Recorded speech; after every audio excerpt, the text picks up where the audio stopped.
Greetings in the name of our Savior, Jesus Christ. I'm David Campbell, and this is my wonderful wife, Colette. Few people have an opportunity to spend time on an Indian reservation, which may leave many to wonder what life is really like for Native people. Colette and I were curious too. So in the spring of 2000, we joined other groups to befriend Native people on the Pine Ridge Reservation in South Dakota. We have been so moved with compassion for their difficult circumstance that we decided to share our experience.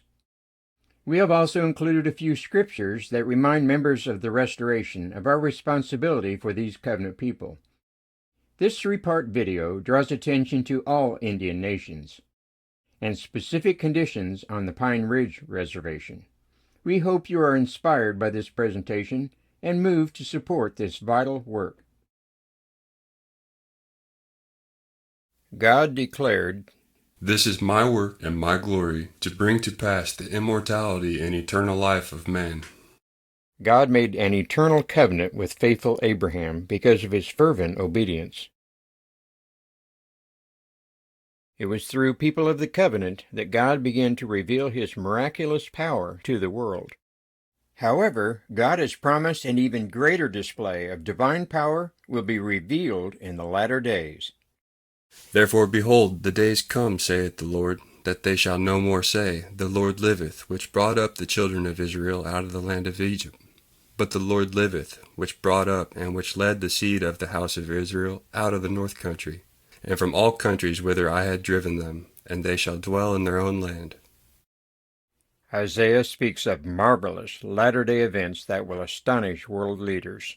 "So shall he gather many nations, the kings shall shut their mouths at him. For that which had not been told them shall they see, and that which they had not heard shall they consider." Ezekiel said divine power will be exercised in behalf of covenant people in the last days, so even "The heathen shall know that I am the Lord, the Holy One of Israel." the Book of Mormon affirms Native Americans are covenant people of the house of Israel. "And at that day shall the remnant of our seed know that they are of the house of Israel, and that they are the covenant people of the Lord." Also, in 2 Nephi we read, "Wherefore they may be likened unto you, for ye are of the house of Israel. And there are many things which have been spoken by Isaiah, which may be likened unto you, because ye are of the house of Israel." Jesus also affirms Native Americans are covenant people. "Behold, now I finish the commandment which the Father hath commanded me concerning this people, who are a remnant of the house of Israel." 3 Nephi chapter 10 makes it clear Native people are to play a significant role in the establishment of latter-day Zion. In sections 27 and 31 of the Doctrine and Covenants, the early church was commanded to take a knowledge of the covenants to Native people. These are a few very compelling reasons ministry to Native people is of key importance to the cause of Zion. There are 567 recognized tribes and 326 reservations in 25 states. In this presentation, we will visit just one. This beautiful sunset is at our campsite on Pine Ridge. Primarily, Native people live on reservations, but some choose to live elsewhere. Contrary to what some may have heard, all Native people do not get a check from the government every month. I hear they are important to the restoration. If so, what have we done to help them? I hear many seem to resist the Christian message of love. Why is that? To answer these questions, we will visit the reservation at Pine Ridge, which is located on the southern border of South Dakota, nearly 700 miles from Kansas City, Missouri. Bertha Broyles, a Tepee of Dreams volunteer, looks over the valley of our campsite with our good friend Tim Littledog. Pine Ridge Reservation is quite large, roughly 3,500 square miles. These are just a few of nearly 40,000 people living at Pine Ridge. This is our very dear friend and gracious hostess, Mildred Elkire, also known as Paper Doll. This is Pharaoh Thunderhawk, who is like a brother to us. He also happens to be the great-grandson of Crazy Horse. Farrell is seen here with his grandmother, Dora Goodplume. Farrell is special to us in many ways.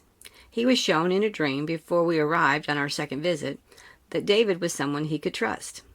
You may better understand the significance of his experience as we see ways white men have treated Native people for generations. This is Tim Littledog and his companion Donna Tail, who everyone calls Tweety. They have become like family. Every time we visit, they are always working diligently, cleaning, organizing donations, and supervising while we are busy with other tasks. Bertha, my mom, had been unable to visit the reservation for a few trips. October of 2016 was her first time back. It was an emotional reunion, and it was her last. Darrell, on the left, was part of our family. He came to Missouri with us on several occasions to spend the summer with our boys. Casey on the right. Kyle's not in the picture. Darrell was baptized in July of 2001, just a week following the baptism of our sons Kyle and Casey. Darrell became a strong, athletic young man. However, not long after this photo was taken, his life was cut short due to the carelessness of a friend. Nicole Whiteplume was a young girl when we began visiting the reservation. She is an ambitious hard worker and now has 4 children of her own. She communicates with us regularly and has adopted Colette as her mom. Tepee of Dreams has no paid staff, only volunteers. This is my dad, Ken, enthusiastically helping at age 92. This is our dear niece, Kennedy, doing her best at age 4 to keep up with the adults. Meet a few of our volunteers. And a few more.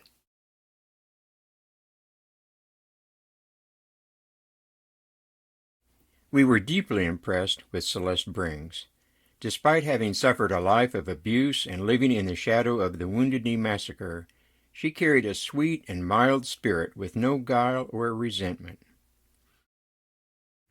We were amazed to hear Celeste received an eyewitness account of the Wounded Knee Massacre from her mother, who was an 8-year-old survivor of the tragedy. Out of her gratitude to Tepee of Dreams, Celeste made and presented this beautiful star quilt to Colette. Other volunteers come and minister like George and Jeanette Thomas, serving, witnessing, and bringing a few smiles. George maintains regular contact with several reservations. On the far left is Regina Denton, a long-time volunteer for Tepee of Dreams.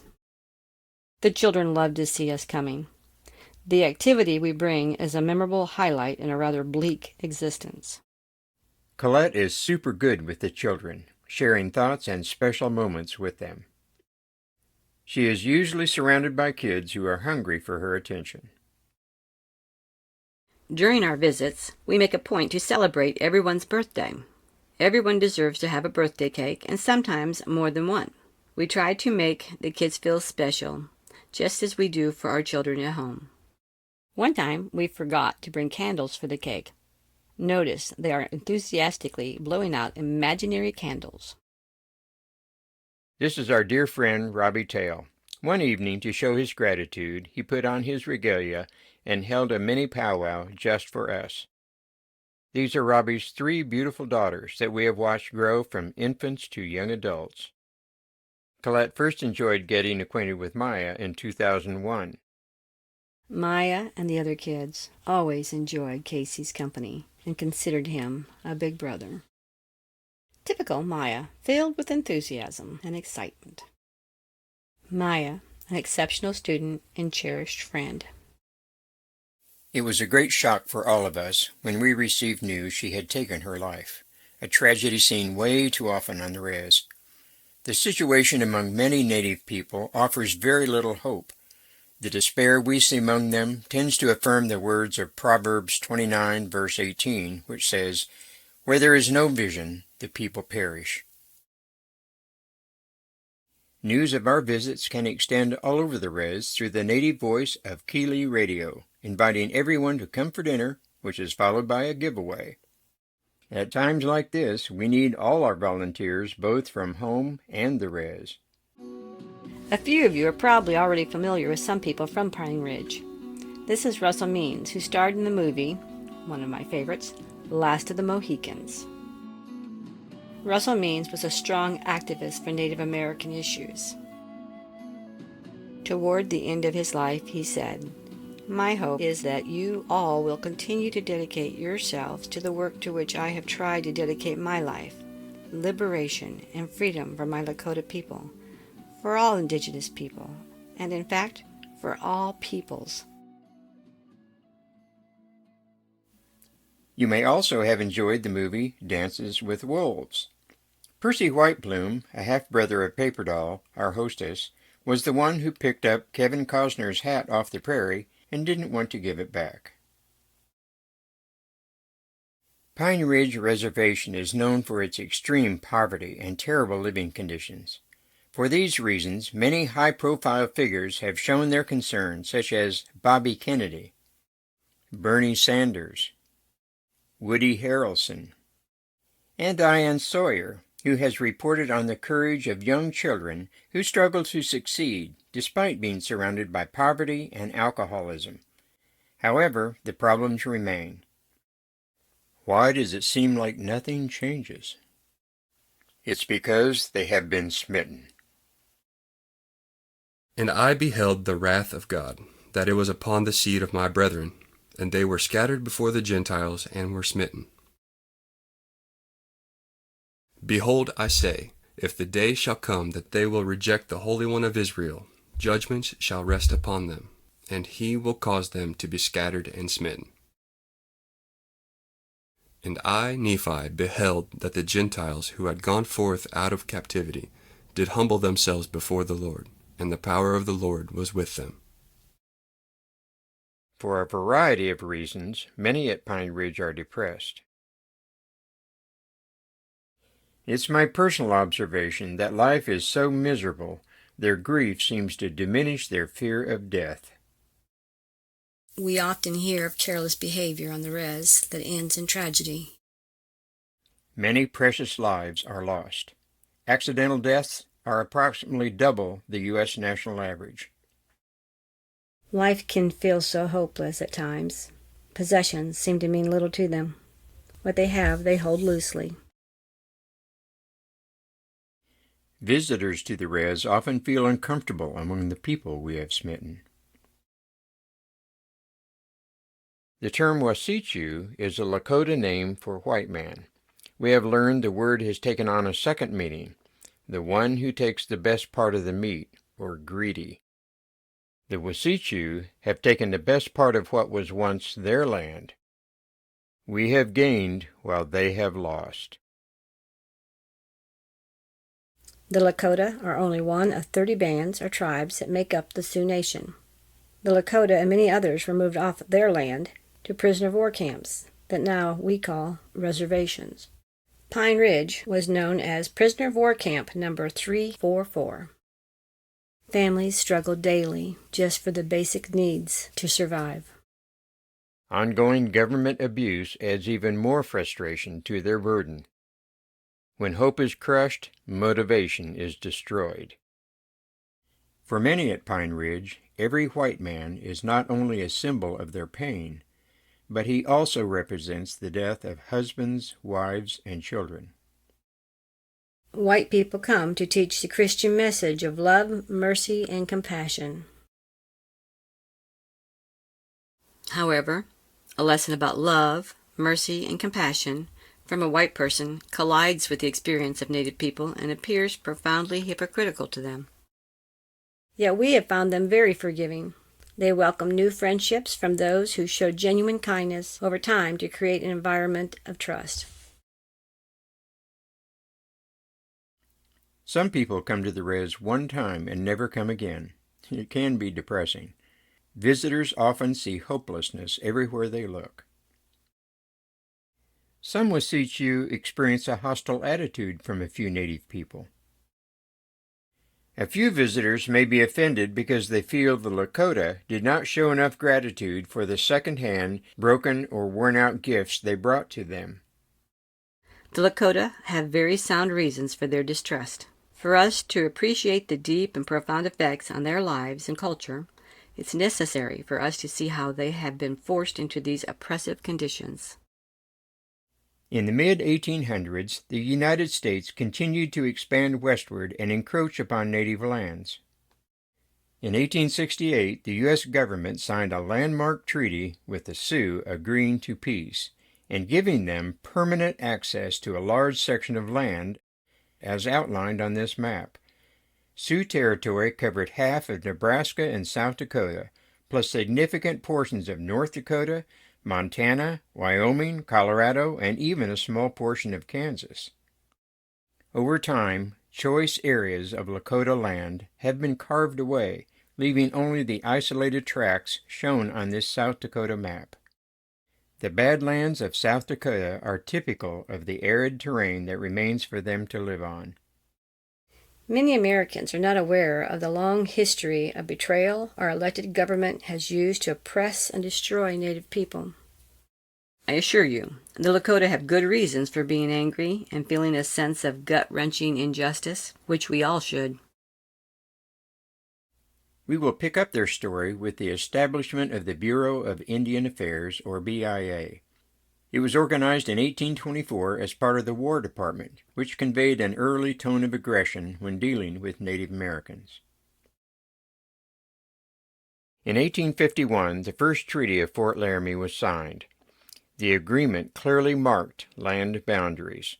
It was agreed the land constituted a sovereign nation, and that the boundaries were to be honored forever. However, only 10 years later, in 1861, the Homestead Act, signed by President Lincoln, unleashed a flood of white settlers into native lands. The encroachment of white settlers was the primary cause of a Sioux uprising in 1862. By that time, leaders of the Sioux had agreed to sell part of their land in southern Minnesota in exchange for annual payments. However, other events also helped ignite the conflict. Corrupt white men who operated trading posts knew the natives were receiving money from the government, so they raised their prices as much as 400% to cheat them out of their money. We should remember that during this period, the United States was immersed in civil war. In 1862, Congress delayed their annual payment due to pressures of the war. This resulted in widespread hunger among the Sioux. When they asked the traders for food on credit, one particular trader, Andrew Merrick, said, "So far as I'm concerned, if they're hungry, let them eat grass." Possibly as a direct result of this rejection and insult, 4 hungry Dakota warriors on a hunting expedition came across a family of settlers and attacked them. This triggered a war that lasted 6 weeks and left hundreds dead. Andrew Merrick died on the first day of the war, and was found later with his mouth stuffed full of grass. When the fighting ended, there was a military trial after which 38 Sioux men were hanged. It is notable that President Lincoln ordered the execution just 2 days after signing the Emancipation Proclamation.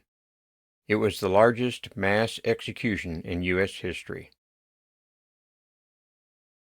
In 1866, construction of the Transcontinental Railroad began. Dakota land was appropriated for the project, of course, and the treaties were out the window.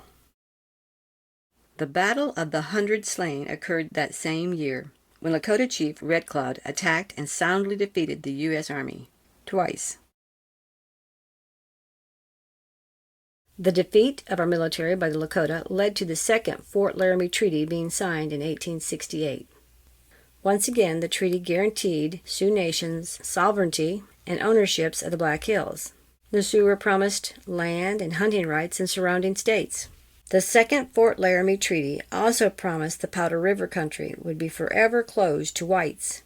That area includes parts of Montana, Colorado, and Wyoming.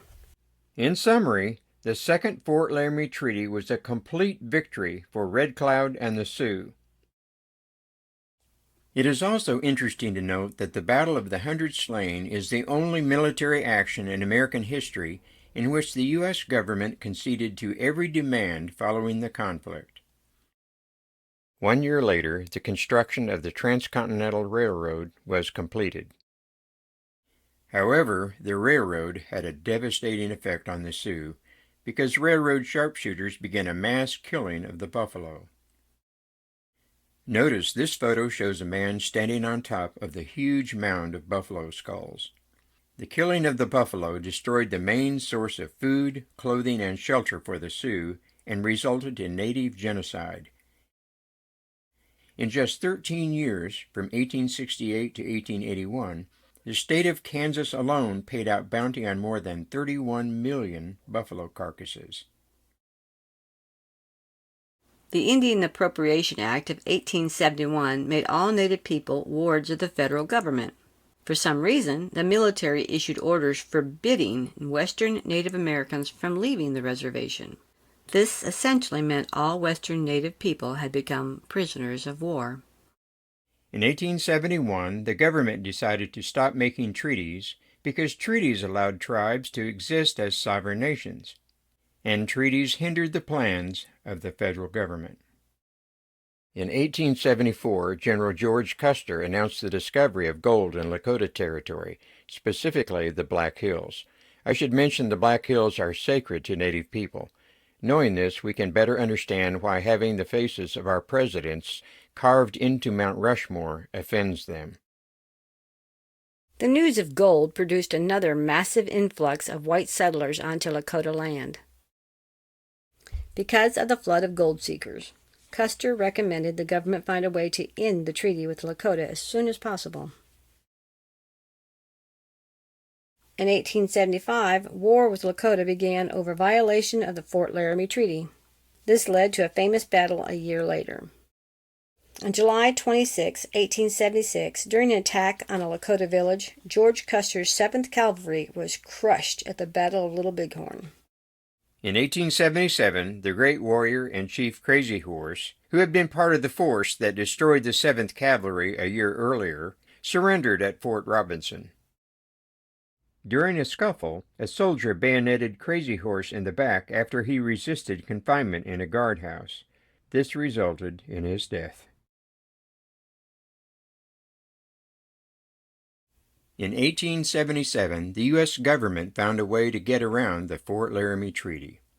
A new agreement was presented to two chiefs and their leading men under a campaign known as Sell or Starve. The offer was simple. Sign the deed to your land or no food for your tribe. This sounds a lot like blackmail. Only 10% of the adult male population signed. The Fort Laramie Treaty called for the signatures of at least 3/4 of the tribe in order to sign away land. That clause was obviously ignored. This is a cartoon depicting the Dawes Act of 1887. Under the Dawes Act, communal ownership of reservation land came to an end. Reservation land was divided up into 160-acre parcels and distributed to individual Native people. The surplus land was disposed of on the open market. The tribe lost millions of acres. However, the American dream of individual land ownership turned out to be a very clever way to divide the reservation until nothing was left. The Dawes Act destroyed the reservations by making it easier to subdivide and sell with every passing generation. Most of the surplus land and many of the plots within reservation boundaries are now in the hands of white ranchers. The February 2020 issue of National Geographic magazine has an article confirming the fact that other tribes were also affected as a consequence of the Dawes Act. Page 71 carries the following comment. Most land their ancestors ranged is now divided among ranchers, conservationists, and public ownership. Once again, the fat of the land goes to the Wasichu. The year 1890 holds a very painful memory for Native people, especially the Lakota. It is the most significant date in the destruction of Native life, hopes, and dreams. It is the year of the Wounded Knee Massacre. On December 29th, U.S. troops surrounded a Sioux encampment at Wounded Knee Creek and massacred Chief Bigfoot and 300 prisoners of war, including many women and children. A new rapid-fire weapon called a Hotchkiss gun that fired exploding shells was used. Its devastating effects came from 5 37mm barrels capable of firing 43 rounds per minute with an accuracy range of 2,000 yards. Our military used this weapon against defenseless women and children.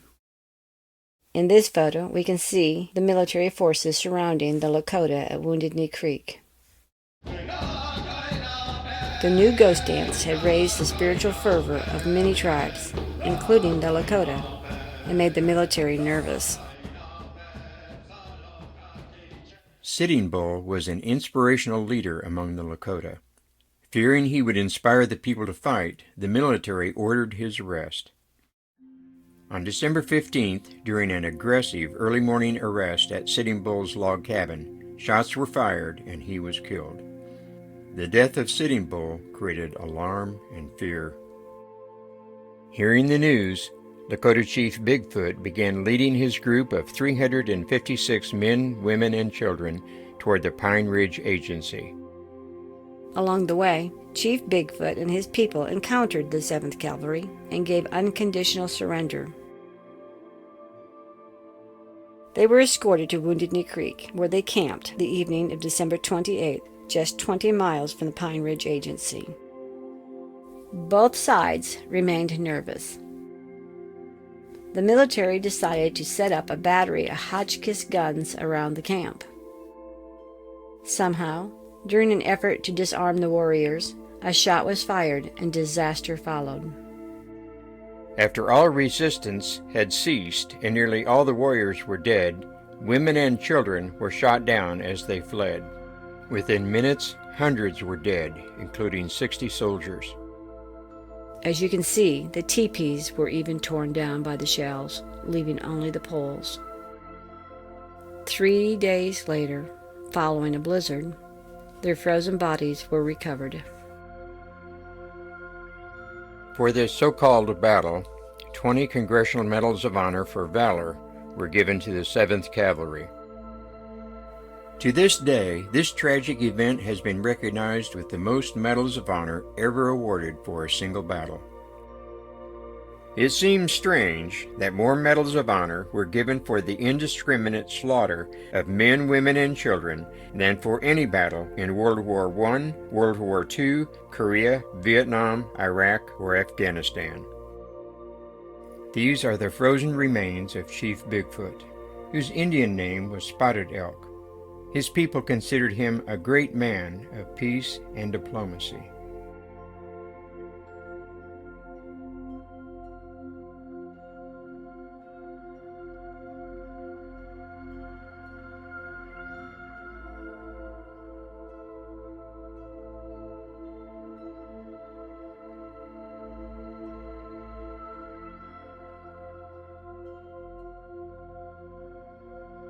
The Wounded Knee Massacre is considered the end of the Indian Wars.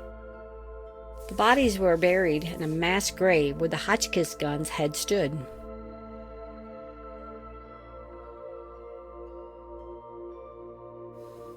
Some say that when they visit the mass grave at Wounded Knee, they feel that it is not just a grave for the Lakota or the Sioux. It is a mass grave for all indigenous people. The holy man Black Elk said, "I did not know then how much was ended.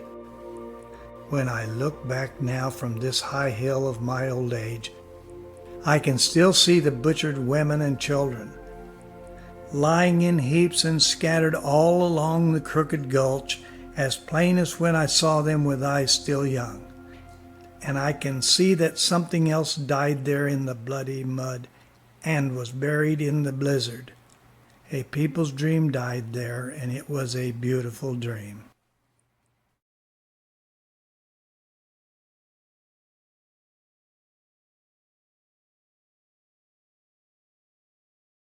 With that event, a new era in Native American history began. Everything can be measured before Wounded Knee and after.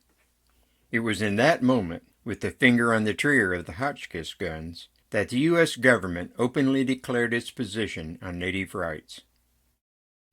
U.S. government leaders were tired of treaties.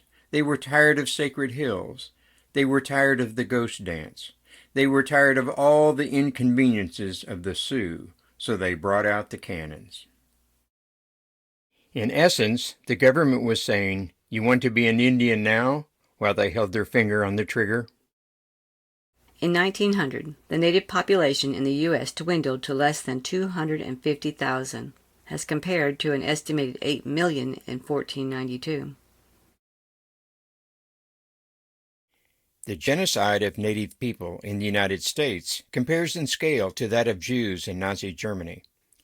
The difference being Holocaust deaths ended in roughly 6 years, while the American genocide has continued for 6 centuries through disease, destruction of essential native resources, forced migration, isolation, sterilization of native women without their consent, and government-sanctioned mass murder. You may be thinking Wounded Knee was more than 100 years ago.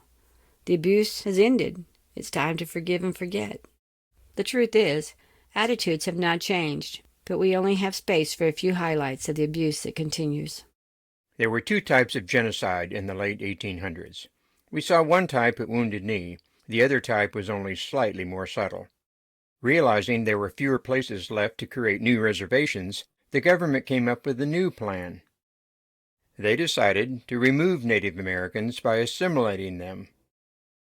In 1885, Commissioner of Indian Affairs Hiram Price explained the logic. It is cheaper to give them education than to fight them.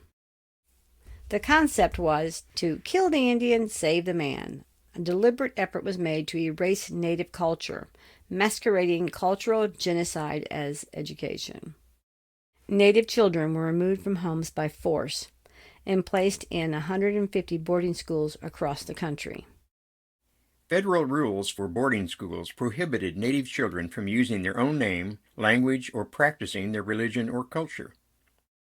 They were given new Anglo-American names. They were given new clothes and haircuts. They were told they must abandon their way of life because it was inferior to the way of white people. This is the Carlisle Boarding School, one of the more well-known facilities. Many schools were clearly trying to convey a Christian message. Look closely at these Native children. Do you see a smile on even one of these young faces? This young Native became the poster child as an example of before and after. There is little doubt teachers believed they were doing a good work. However, very serious abuse of all kinds was widespread and has been documented. In the 1920s, a report concluded that children at federal boarding schools were malnourished, overworked, harshly punished, and poorly educated. Our hostess on the reservation, Mildred Elkire, also known as Paper Doll, is seen here speaking with a Tepee of Dreams volunteer, Patty Martinko. Mildred was forced into a boarding school as a child and conveyed she ran away many times till they finally quit looking for her and was able to escape. By 1926, 60,889 Native children were confined to boarding schools in this country. Many died and were buried in boarding school cemeteries, families never to receive them again. That's some indication of how bad the conditions were. It's understandable that in the heart and soul of Native children, this terrible abuse became closely associated with Christianity. From the Dakota Country Times, December 27, 2018, we discover the attitude some natives have about Christianity. After the ceremonies were declared against the law, the Wasichu attempted to replace our spiritual way of life with Christianity, which was another form of trauma that many of us still suffer from today. Native people have suffered far deeper trauma inflicted by the white man than most of us realize. Our next presentation will illustrate that continuing abuse of the Native people makes it more difficult to build trusting relationships with them. We will also describe the great loss Native people have suffered, as well as the grievous consequences for their children. However, we will also see how Native people are prevailing in new ways, especially by gains in our legal system, including the U.S. Supreme Court. We will affirm that members of the Restoration have a responsibility to assist Native people in building the New Jerusalem. as well as Scripture's warning of consequences for Gentile nations if we do not assist them. In addition, we will share a specific warning to Gentiles that is of great concern. Yet Scripture holds promise of blessings beyond imagination if we will assist native people in the unfolding revelation of Zion.